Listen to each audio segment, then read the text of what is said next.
Guys, this is Pragya Singh and welcome back to my channel. जैसा कि आप सभी लोग जानते हैं, हम नाइलेट द्वारा चलाए हुए ओ लेवल कोर्स की पाइथन लैंग्वेज की सीरीज पढ़ रहे थे, जिसमें हम सेकंड चैप्टर में आ चुके हैं। और चलिए आइए आज सेकंड चैप्टर को आगे बढ़ाते हैं और आज कुछ नया सीखते हैं।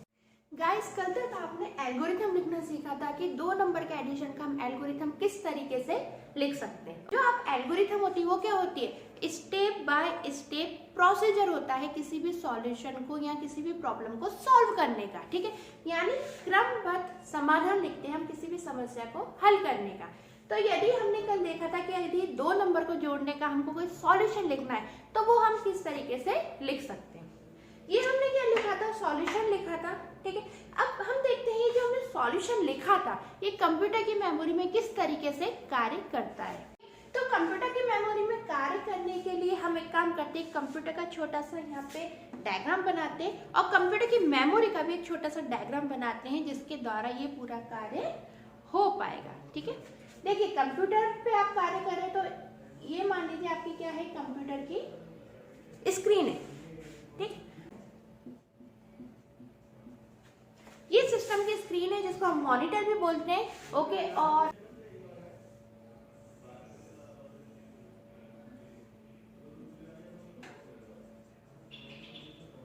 ठीक है, और ये मैंने प्रोसेसर का डायग्राम यहाँ पर बना दिया, ठीक है। आप ऐसे कन्फ्यूज मत होना कि सिस्टम में इंक्लूड होता है। हम बेसिकली देख रहे हैं कंप्यूटर का प्रोसेसर किस तरीके से काम करेगा और स्क्रीन पे आपको किस तरीके से इंफॉर्मेशन शो होगी।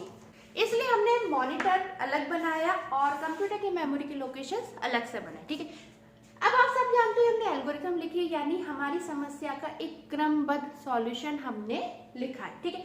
आप सभी लोग जानते हो कंप्यूटर एक मशीन है, वो अपने आप से कोई भी कार्य कर पाने में सक्षम नहीं होती।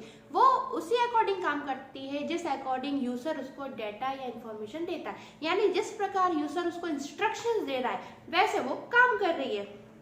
फॉर एग्जाम्पल कैलकुलेटर एक मशीन है, ठीक है। अपने आप रखी हुई तो वो काम करती नहीं है। जब आप कैलकुलेटर को ऑन करते हो, ऑन करने के बाद आप बोलते हो 5 + 4, तो ये आपने क्या दिया, उसको इंस्ट्रक्शंस दिए कैलकुलेटर को कि तुम 5 और 4 को क्या कर दो, ऐड कर दो। और जैसे हमने इक्वल का इंस्ट्रक्शन देते हैं तो कैलकुलेटर के अंदर से इक्वल यानी 5 और 4 का जो भी इक्वल आंसर होता है वो आपकी स्क्रीन पे शो हो जाता है। तो बेसिकली आप टाइप करके क्या कर रहे हो, उसको इंस्ट्रक्शन ही तो दे रहे हो कि तुम 5 और 4 को जोड़ दो। तो 5 और 4 को वो जोड़ के आपको क्या कर रहा है, आंसर दे रहा है। लेकिन उसके लिए आपको इंस्ट्रक्शंस देने जरूरी है, आपको इक्वल का साइन लगाना जरूरी है, आपको नंबर टाइप करने जरूरी है, आपको प्लस का साइन, प्लस का जो सिंबल है उसको टाइप करना जरूरी है, फाइन। तो अब ये जो कैलकुलेटर हम देखते हैं ये तो क्या एक बनी बनाई डिवाइस है, यानी सॉफ्टवेयर ऑलरेडी बन चुका है। अब वही सॉफ्टवेयर हम स्टार्टिंग से बनाने की कोशिश कर रहे हैं, यानी पूरा सॉफ्टवेयर तो नहीं, अभी सिर्फ आप बेसिक पढ़ो, तो हम सिर्फ उसका छोटा सा एडिशन ही देख रहे हैं। तो ऐसे प्रोग्रामर ने क्या किया, उसका सॉल्यूशन लिखा। सॉल्यूशन लिखने में उसने सबसे पहले तो क्या बोला, स्टार्ट, यानी कंप्यूटर की मशीन या कंप्यूटर का सॉफ्टवेयर स्टार्ट होगा, ठीक है। सॉफ्टवेयर स्टार्ट हो जाने के बाद हमने क्या बोला उसको, टेक ABC। कल के वीडियो लेक्चर में बताया था मैंने, यदि आपने कल का वीडियो नहीं देखा है तो प्लीज अच्छे से देखिएगा, उसको गंभीर रूप से देखिएगा। वहीं से आपकी प्रॉब्लम सॉल्विंग की टेक्निक्स शुरू होती हैं और यदि आप उस वीडियो को नहीं देख पाएंगे तो आप प्रोग्रामिंग नहीं सीख पाएंगे, ठीक है। तो हमने कहा टेक ABC, इसका क्या मतलब है, इसका सीधा सा मतलब है तुम सिस्टम के अंदर 3 मेमोरी लोकेशन बना दो। यानी जो प्रोग्रामर है वो कंप्यूटर को इंस्ट्रक्शंस दे रहा है कि तुम कंप्यूटर की मेमोरी में 3 मेमोरी लोकेशन को रिजर्व कर दो एक तरीके से, ठीक है। मेमोरी तो उसके अंदर पहले से बनी हुई है, 2GB 5GB जितने का भी आपका कंप्यूटर है तो उसकी मेमोरी है, उसके अंदर तुम 3 मेमोरी लोकेशन को क्या कर दो, रिजर्व कर दो। तो ये मेमोरी लोकेशंस कल भी हमने बताए थे आपको, ठीक है। इस तरीके से मेमोरी लोकेशन होते हैं। अब इन मेमोरी लोकेशन में 3 मेमोरी लोकेशन रिजर्व करने का इंस्ट्रक्शन हमने दिया है। तो कंप्यूटर का जो प्रोसेसर है वो 3 मेमोरी लोकेशन को क्या कर रहा है, रिजर्व कर रहा है और उनके नाम A, B और C स्टोर कर रहा है, ठीक है। अब हमने क्या बोला, अब कंप्यूटर का प्रोग्राम चलना शुरू हो गया, यानी हमने कंप्यूटर को एक इंस्ट्रक्शन लिख के दे दिए। अब क्या बोला हमने, रीड A and B, यानी आप जो भी नंबर यूजर दे रहा है, इस लाइन का मतलब हो गया यूजर जो भी नंबर देगा उस कंप्यूटर के मेमोरी के A और B मेमोरी लोकेशन में आप उसको स्टोर कर देना, ठीक है। तो अब यूजर यहाँ नंबर दे रहा है, जैसे आप कैलकुलेटर में नंबर देते हो सेम आप वो आप नंबर यहाँ पर दे रहे हो, ठीक है। कंप्यूटर की स्क्रीन पर आपने नंबर दिया 5, एक नंबर दिया, क्या करना है वो 2 नंबर रीड कराएगा, तो आप उसको 2 नंबर दीजिए 5 and 10। इसको हम 2-3 स्टेप में पूरा समझेंगे बेसिकली काम हो कैसे रहा है, ठीक है। अभी आप इसको बहुत ध्यान से देखते हुए चलिए। बस जैसे ही आप स्क्रीन पे 5 10 लिखते हैं, एंटर प्रेस करते हैं, वैसे क्या होता है, वैसे क्या होगा 5 और 10 ए और बी मेमोरी लोकेशन के अंदर चले जाएंगे। आप इसको आप कैलकुलेटर से अभी तुलना मत करना, क्योंकि कैलकुलेटर एक बना बनाया सॉफ्टवेयर है। हम उसका एक बेसिक से एडिशन के लिए एक छोटा सा प्रोग्राम लिखने जा रहे हैं अभी, ठीक है। तो आप इसकी कैलकुलेटर से तुलना मत करने लगना, क्योंकि वो तो एक पूरा बना बनाया सॉफ्टवेयर है। रीड ए एंड बी का ये मतलब है कि कंप्यूटर वेट कर रहा है 2 नंबर रीड करने के लिए, पढ़ने के लिए। अब वो 2 नंबर कब पढ़ेगा, तभी तो पढ़ेगा जब यूजर उसको 2 नंबर देगा। यूजर ने उसको 2 नंबर दिए, सपोज 5 और 10। रीड ए एंड बी का ये मतलब है कि तुम यूजर से 2 नंबर ले लो, लेने के बाद उनको ए और बी मेमोरी लोकेशन में क्रमशः स्टोर कर दो। तो जो सबसे पहले आपने नंबर दिया 5, वो 5 का स्टोर हो गया ए के अंदर। 10 दिया है, वो 10 स्टोर हो गया बी के अंदर, ठीक है। नेक्स्ट लाइन आई, एक के बाद सारे स्टेप्स कंप्यूटर क्या कर रहा है, सॉल्व करता है। नेक्स्ट लाइन आई, नेक्स्ट लाइन में क्या बोला कि कंप्यूटर जो भी यूजर ने नंबर दिए हैं जो कि ए मेमोरी लोकेशन के अंदर रखे और बी मेमोरी लोकेशन के अंदर रखे, उनको तो जोड़ दो। देखिए ये जो हमने एल्गोरिथम लिखी इसकी बेसिकली हम सीख रहे हैं वर्किंग, कि इस कोड का मतलब क्या है, इस कोड को कंप्यूटर किस तरीके से समझ रहा है, ठीक है। तो हमने अब चौथी स्टेप में उससे क्या बोला, ए के अंदर जो डाटा रखा हुआ है और बी के अंदर जो डाटा रखा हुआ है, यानी ए के अंदर रखी हुई वैल्यू और बी के अंदर रखी हुई वैल्यू को तुम क्या कर दो, जोड़ दो। कंप्यूटर ने ए और बी को जोड़ दिया। हमने क्या इंस्ट्रक्शन दिया, तुम ए और बी को जोड़ो और जोड़ने के बाद सी मेमोरी लोकेशन में उसको स्टोर कर दो। जैसा आपने बोला है कंप्यूटर वैसा ही कार्य करेगा। ए मेमोरी लोकेशन के अंदर रखी हुई वैल्यू और बी मेमोरी लोकेशन के अंदर रखी हुई वैल्यू जुड़ जाएगी, यानी 15, और 15 का स्टोर हो जाएगा सी के अंदर। अब हमने क्या बोला, प्रिंट सी, यानी सी के अंदर रखा हुआ जो आंसर है, जो वैल्यू है सी के अंदर रखी हुई, उसको तुम क्या करा दो, प्रिंट करा दो। तो आपकी कंप्यूटर स्क्रीन पे इस तरीके से 15 प्रिंट हो जाएगा। ध्यान रखिएगा, इस तरीके की प्रैक्टिस आपको एल्गोरिथम लिखने की करनी होगी। इस तरीके के एल्गोरिथम को कंप्यूटर किस तरीके से समझता है, किस तरीके से वर्क करता है, वो सारा वर्क प्रैक्टिकली आपको एक रफ कॉपी पे चला कर देखना होगा। डायरेक्ट कोडिंग पर हम नहीं आएंगे, क्योंकि डायरेक्ट कोडिंग पर आएंगे तो आपके कंसेप्ट क्लियर नहीं होंगे। हमको सबसे पहले देखना है जो हमारी कंप्यूटर मशीन है वो किस तरीके से कार्य करती है, किस तरीके से उसकी मेमोरी वर्क करती है, और ये सब चीजें सीखने के लिए हमको ये सारी इनिशियल स्टेप्स सीखनी होगी, ठीक है। फाइन, तो आपको समझ में आया 2 नंबर के एडिशन की एल्गोरिथम किस तरीके से काम कर रही है कंप्यूटर की स्क्रीन पर। अब ध्यान दीजिए, जैसे हम कोई भी प्रोडक्ट बनाते हैं तो जो भी प्रोडक्ट डेवलपर होता है वो प्रोडक्ट की यूटिलिटी देखता है कि यूजर इस प्रोडक्ट को कितना सरल तरीके से और अच्छे से यूज कर सकता है, तभी यूजर उसके प्रोडक्ट को खरीदना पसंद करेगा, तभी कस्टमर्स आते हैं। फॉर एग्जाम्पल देखिए, ये मेरा वाटर बैग है, यानी पानी की बॉटल है। अब इसको डेवलप करने के लिए जो पानी की बोतल कई तरीके से डेवलप होती है ना, नॉर्मल ढक्कन होता है, वो नॉर्मल ढक्कन आप खोल सकते हो, है ना, और आप अपना पानी पी सकते हो, ठीक है। आप इस ढक्कन को इस तरीके से भी खोल सकते हो, ठीक है। तो ये जो चीज है डेवलपर ने सोचा होगा कि किस तरीके से मैं इसका ढक्कन अच्छे से अच्छा निर्माण करूं कि यूजर के लिए बहुत अच्छे से इजी हो और भी ज्यादा उसकी यूटिलिटी, यानी और भी ज्यादा उसकी जो उपयोगिता है प्रोडक्ट की वो बढ़ जाए। इसी प्रकार अब आपको देखना होगा, तो इस चीज की उपयोगिता हम यहाँ सॉफ्टवेयर में देखते हैं। देखिए आपने क्या किया, कंप्यूटर स्क्रीन पे सीधे दे दिया 5 और 10। अभी तो आप सॉफ्टवेयर को डेवलप कर रहे हैं, आपके सामने पूरी कोडिंग है, तो आपको पता है कि 2 नंबर के एडिशन का हम ये प्रोग्राम तैयार कर रहे हैं। तो हमारी जो कंप्यूटर स्क्रीन है इस पे हमको 2 नंबर देना है, आपको समझ में आ रहा है। लेकिन मान लो यही थर्ड पर्सन कोई होता, थर्ड पर्सन इस सॉफ्टवेयर को चलाता। सपोज आपने सॉफ्टवेयर इसकी कोडिंग तैयार कर दी, सॉफ्टवेयर तैयार करके दे दिया या प्रोग्राम तैयार करके दे दिया।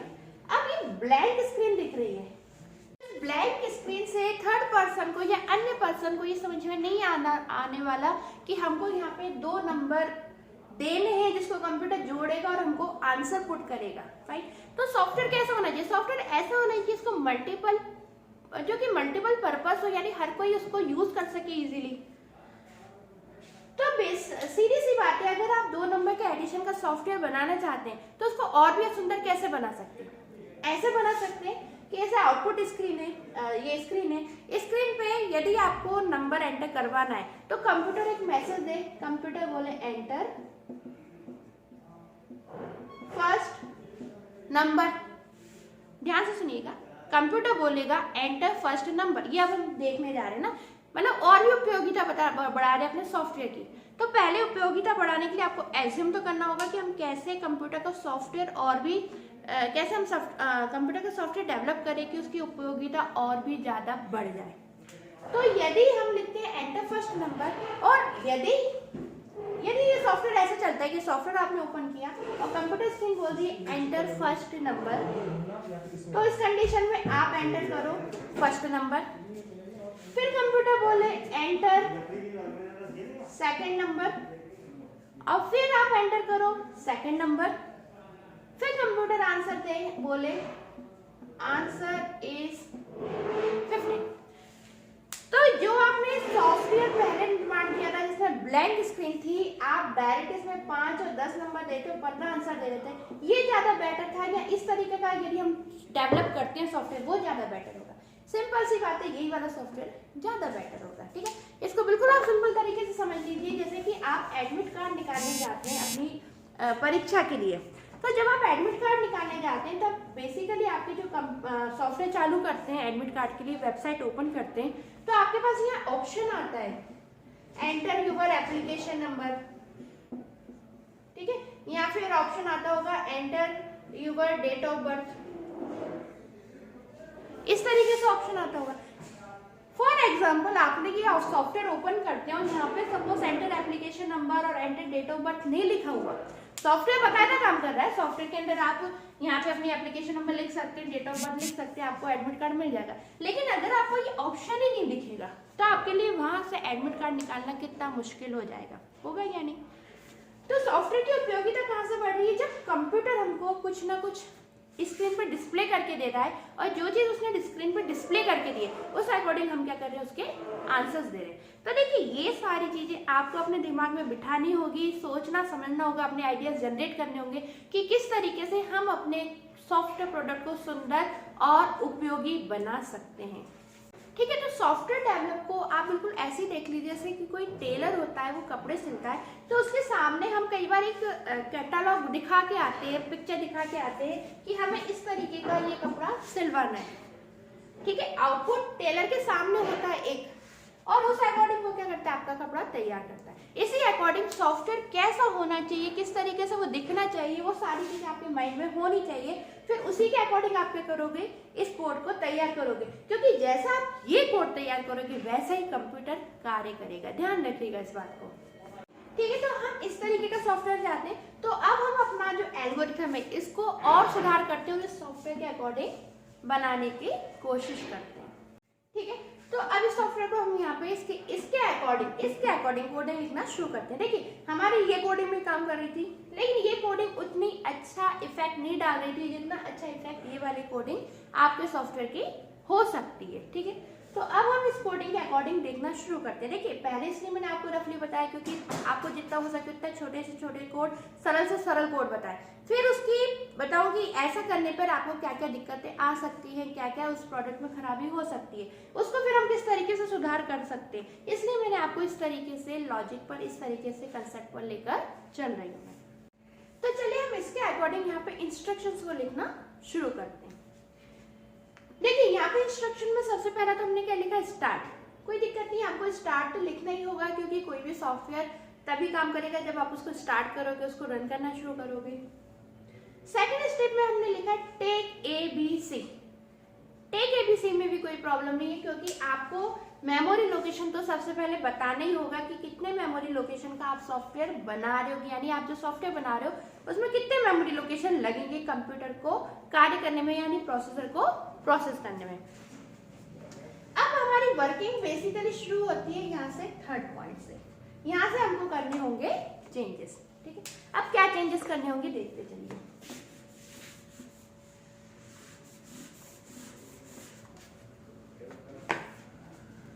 देखिए मेमोरी लोकेशन हमने बना दी फाइन। कंप्यूटर मतलब जो सेकंड पॉइंट लिखा हुआ है इसका अकॉर्डिंग कंप्यूटर के अंदर 3 मेमोरी लोकेशन बन गए, A B and C, 3 memory location बन के तैयार हो चुके हैं। अब हमको क्या देखना है, हमें आउटपुट देखते जाते हैं और उस अकॉर्डिंग अपनी कोडिंग करते जाते हैं। ये आउटपुट बेसिकली आपको कंप्यूटर पे तो अभी दिखेगा नहीं क्योंकि आपने इसको बनाया ही नहीं है। ये तो हम रफली एक आइडिया लेकर चल रहे हैं। इस आउटपुट को हमने अपने बोर्ड पर बना लिया, अभी कॉपी पर बना लिया कि हमें कंप्यूटर स्क्रीन पे इस तरीके का आउटपुट इनपुट आउटपुट चाहिए, यानी इसका तरीके की हमारी स्क्रीन शो होनी चाहिए। तो हम वो चीज लेकर चले और उसके अकॉर्डिंग यहाँ पे क्या लिख रहे हैं, इंस्ट्रक्शंस लिख रहे हैं। ठीक है, फिर जब इंस्ट्रक्शन लिखेंगे तब हम अपने प्रोग्राम को दोबारा से यहाँ पर रन कर देखेंगे। जो भी चीज है ये अभी रफली चल रही है, बोर्ड पर चल रही है, कॉपी पेन पर ही चल रही है। इसको अभी हम कंप्यूटर पर लेकर नहीं आएंगे जब तक हमारे कंसेप्ट क्लियर नहीं हो जाएंगे। ठीक है, सबसे पहले क्या है, एंटर फर्स्ट नंबर। ये क्या है, ये आपको कंप्यूटर ने लिख के दिया है। जो भी चीज आपको सिस्टम प्रोवाइड कर रहा है, यानी सिस्टम आपको आउटपुट स्क्रीन पर लिख कर दे रहा है, वो चीज कहलाती है आउटपुट। इस बात का ध्यान रखिएगा, जो भी चीज इस कंप्यूटर अपने आप से आपको लिख कर दे रहा है, खुद लिख कर दे रहा है, वो चीज क्या कहलाती है, आउटपुट कहलाती है। जो आप सिस्टम को देते हो, ये 5 नंबर किसने एंटर किया है, यूजर ने एंटर किया। कंप्यूटर बोला एंटर फर्स्ट नंबर, हमने उसको बोला 5, हमने बोला, हमने उस पर टाइप किया। तो जो चीज हम कंप्यूटर को दे रहे हैं वो चीज क्या है, इनपुट। फिर कंप्यूटर ने आपसे बोला एंटर सेकंड नंबर, तो ये भी क्या है, आउटपुट है। फिर ये इनपुट है। ठीक है, अब ये जो कंप्यूटर दे रहा है, कंप्यूटर ही हमको क्या कैलकुलेट करके दे रहा है कि आंसर जो है वो क्या है, 15 है। तो ये भी क्या है, कंप्यूटर ने कैलकुलेट किया है, तो ये भी क्या है, आउटपुट है। कैलकुलेट करने के बाद हमको प्रिंट करके दिया, कि यूजर ने प्रिंट नहीं किया ना, यूजर ने सिर्फ एंटर किए 5 और 10 नंबर। कंप्यूटर हमको इस तरीके से आंसर दे दे, हम इस तरीके का एक सॉफ्टवेयर डेवलप करने जा रहे हैं जिसमें हमने क्या ध्यान दिया, आउटपुट क्या है और इनपुट क्या है। ठीक है, अब ये चीज हम सबसे पहले स्टेप बाय स्टेप देखते। चलो सबसे पहले कौन सी चाहिए हमको, ये वाली लाइन, यानी हम चाहते हैं कंप्यूटर हमको प्रिंट कर they enter first number. Simple सा, इसमें कुछ भी नहीं करना, आपको अपने एल्गोरिथम में लिखना है प्रिंट, और जो भी चीज आप कंप्यूटर की स्क्रीन पे इस तरीके से चाहते हो ना कि एज इट इज दिखे, यानी एंटर फर्स्ट नंबर दिखे, उस चीज को आप क्या करिए, डबल इन्वर्टेड कॉमा में मेंशन कर दीजिए, एंटर फर्स्ट नंबर। ठीक है, ध्यान रखिएगा इसके पहले की जो हमने कोडिंग लिखी थी, एल्गोरिथम लिखी थी, वो भी गलत नहीं है। ठीक है, और ये जो हम लिखने जा रहे हैं ये भी गलत नहीं है, लेकिन ये हमारे सॉफ्टवेयर की उपयोगिता को और ज्यादा बढ़ाती है। हमने लिखा enter first number. Second step में आए, ये कंप्यूटर ने लिख कर दे दिया। अब क्या है, ये इनपुट है, यानी हम यहाँ पे जो भी नंबर दे रहे हैं, कंप्यूटर उसको रीड कर रहा है, पढ़ रहा है, पढ़ने के बाद अपनी मेमोरी के अंदर स्टोर कर रहा है। ऐसे तो हो रहा है कि हमने यहाँ पे जो नंबर दिया वो बेसिकली 5 यहाँ पे स्टोर हुआ। कंप्यूटर ने बोला एंटर सेकंड नंबर, तो 10 जो हमने दिया वो बी में स्टोर हुआ, और कंप्यूटर ने कैलकुलेट करके इसके अंदर 15 स्टोर कर दिया था। इसी तरीके से हमारा प्रोग्राम चलेगा। ठीक है, तो अब ये जो हमने 5 दिया है, ये कंप्यूटर की मेमोरी में किस तरीके से पहुंचेगा, उसके लिए कोड हम लिखना होगा। हमको यहाँ पे लिखना होगा रीड ए। रीड ए का सिंपल सा मतलब है कि जो भी यूजर ने इनपुट दिया है उसको तुम रीड करके ए मेमोरी लोकेशन के अंदर स्टोर कर दो। ठीक है, ठीक है, स्टोर करा दिया। अब फिर से आउटपुट आ गया, कंप्यूटर ने बोला एंटर सेकंड नंबर, एंटर करो। अगले में हमने लिखा प्रिंट एंटर सेकंड नंबर।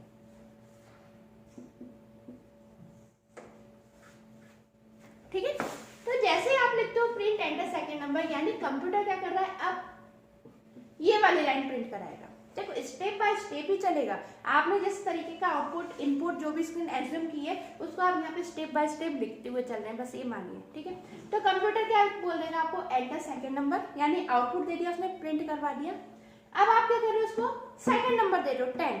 अब ये 10 कहाँ जाएगा, बी में भेजना है या सी में भेजना है, ये तो आपकी मर्जी है।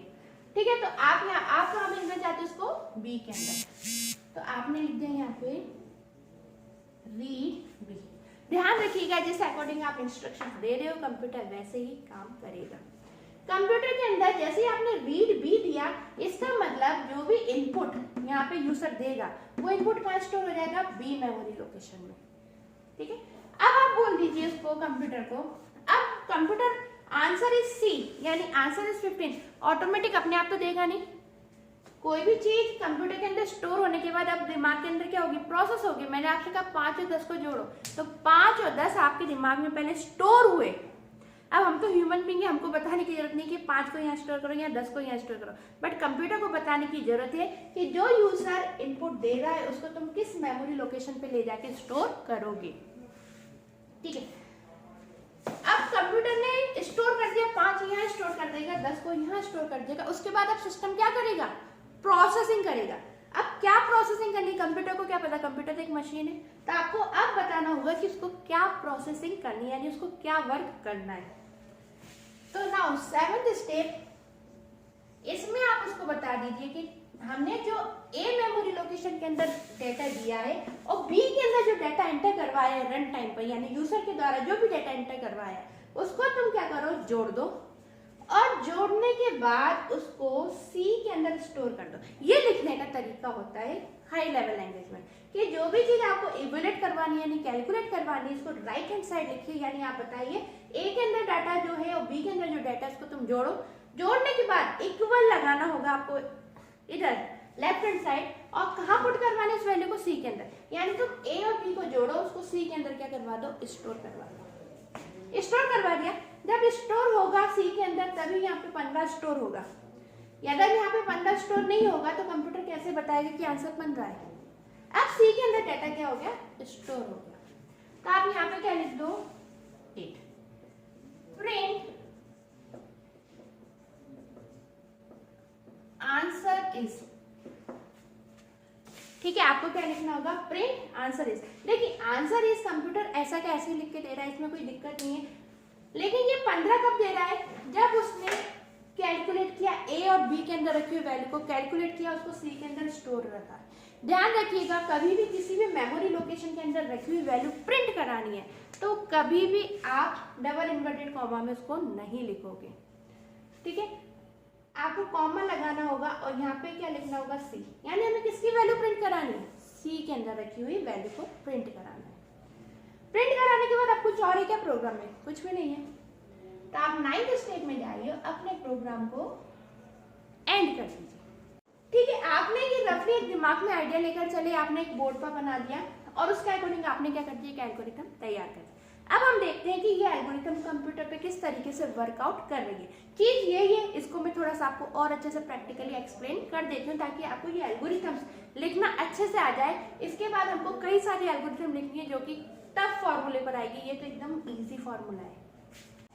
ठीक है, अब इसको समझने के लिए मैंने यहाँ पे आपके एक ब्लैंक स्क्रीन कर दी। अभी तो मान लो सिस्टम में अभी हमारा प्रोग्राम चालू नहीं हुआ है, एक कंप्यूटर की स्क्रीन ले ली और एक उसका कंप्यूटर का मेमोरी लोकेशन ले ली और यहाँ पे कंप्यूटर की मेमोरी ले ली, जिस अकॉर्डिंग हम देख रहे हैं कंप्यूटर की मेमोरी के अंदर किस तरीके से काम हो रहा है, आपकी कोडिंग किस तरीके से वर्क कर रही है, वो चीज हम यहाँ पर देख रहे हैं। ठीक है, आपने सबसे पहले प्रोग्राम को स्टार्ट करा। जैसे ये सॉफ्टवेयर चालू हुआ कंप्यूटर के अंदर क्या क्या प्रोसेस होगी देखिए। आपने स्टार्ट बोला यानी यूजर ने सबसे पहले सॉफ्टवेयर को क्या किया, स्टार्ट करा। अभी एकदम से कोई एक्टिविटी नहीं होती। देखिए जो भी सॉफ्टवेयर स्टार्ट होता है कंप्यूटर का वर्क इतना नैनो सेकंड में इतना फास्ट होता है कि आपको पता नहीं चलता। ठीक है, जो भी चीज हम बतानी बहुत स्पीड में चल रही है। ठीक है, तो किस तरीके से आपकी स्क्रीन दिखेगी मैं सारी चीजें आपको बताती हूँ। सॉफ्टवेयर स्टार्ट किया, जैसे ही कंप्यूटर को ये इंस्ट्रक्शन मिला, कंप्यूटर ने अपनी मेमोरी लोकेशन के अंदर मेमोरी के अंदर 3 मेमोरी लोकेशन बना दी, ए बी एंड सी। कई सारे मेमोरी लोकेशन होंगे, उसमें से उसने ए और बी सी बना दिया। अब मैं आपको डायरेक्ट बताती हूँ, मुझे नहीं लगता है कि आपको इतना पूरा स्टेप बताना जरूरी है। ठीक है, कंप्यूटर ने 3 मेमोरी लोकेशन रिजर्व किए। थर्ड स्टेप क्या बोल रही है, कंप्यूटर स्क्रीन से ही कह रही है कि तो इसको क्या करवा दो, प्रिंट करवा दो। जो भी डबल इन्वर्टेड कॉमा में लिखा है इसको क्या करवा दो, प्रिंट करवा दो। कंप्यूटर ने प्रिंट करवा दिया, एंटर फर्स्ट नंबर, ठीक है। एंटर फर्स्ट नंबर, यदि आपको इस तरीके से सॉफ्टवेयर चालू होगा और इस तरीके से आप दिख रहा है एंटर फर्स्ट नंबर, प्रोडक्ट आपको सही लग रहा है, आपको लग रहा है ना कि हाँ मेरे को एक नंबर देना है, अभी थर्ड पर्सन भी बैठेगा तो उसको समझ में आ जाएगा एंटर फर्स्ट नंबर देना है।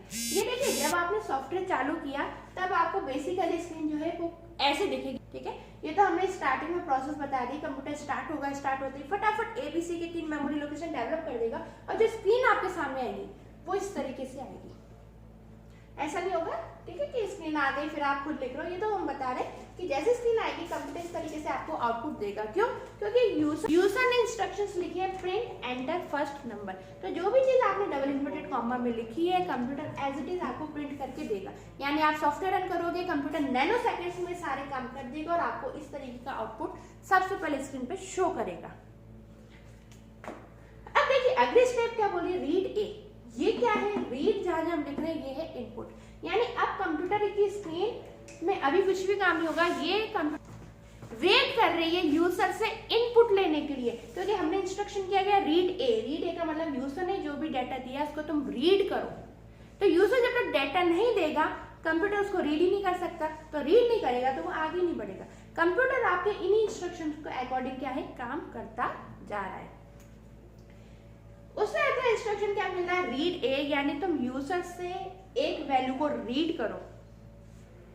तो रीड करो यानी कि अब आप कोई भी इसमें वैल्यू एंटर करो, आप इसमें वैल्यू एंटर कर दो 15, ठीक है। रीड करेगा 15 और 15 को कहां स्टोर कर देगा, ए मेमोरी लोकेशन के अंदर। ये कोडिंग यानी इस अकॉर्डिंग कंप्यूटर कार्य करेगा, ये मेमोरी में वर्क करने का एक तरीका है, ठीक है। आपने 15 दिया, 15 का सिस्टम रीड करेगा और रीड करके उसको ए मेमोरी लोकेशन के अंदर स्टोर कर देगा। यहाँ स्टोर कर दिया उसने 15। ध्यान दीजिएगा यदि आप यहाँ पे बी लिख देंगे, बी लिखा होता तो ये जो 15 है वो कहाँ चला जाता, बी मेमोरी लोकेशन के अंदर। जिस अकॉर्डिंग आपने यहाँ इंस्ट्रक्शंस दी हैं कंप्यूटर उसी अकॉर्डिंग सारे कार्य करता जा रहा है। तो इंस्ट्रक्शंस देने का लेकिन तरीका आपको आना चाहिए और यही होता है इंस्ट्रक्शन देने का तरीका, ठीक है। अब आपने इनपुट दे दिया, अब कंप्यूटर का कर्सर आया यानी वो आया फिफ्थ पॉइंट पर। फिफ्थ पॉइंट क्या कह रहा है, प्रिंट कर दो। यूजर से कुछ नहीं लेना, इनपुट नहीं लेना, तो कंप्यूटर क्यों वेट करेगा। कंप्यूटर को इंस्ट्रक्शन है सीधा सीधा कि अब तुम एंटर सेकंड नंबर यानी डबल इन्वर्टेड कॉमा के अंदर जो भी लिखा है उसको क्या कर दो, तुम एज इट इज प्रिंट कर दो। तो जैसे आप 15 एंटर कर दोगे कंप्यूटर क्या करेगा, बोलेगा एंटर सेकंड नंबर। अच्छा ये आपने 15 दिया था, यहाँ पे ए दिया था, तो ए का स्टोर हुआ है, मैंने बी बता दिया था, बी के अंदर डाटा स्टोर कर दिया था, ठीक है। हम वापस आ जाते हैं, ए के अंदर मैंने 15 को स्टोर कर। अच्छा कंप्यूटर ने बोला एंटर सेकंड नंबर, यानी तुम सेकंड नंबर एंटर करो।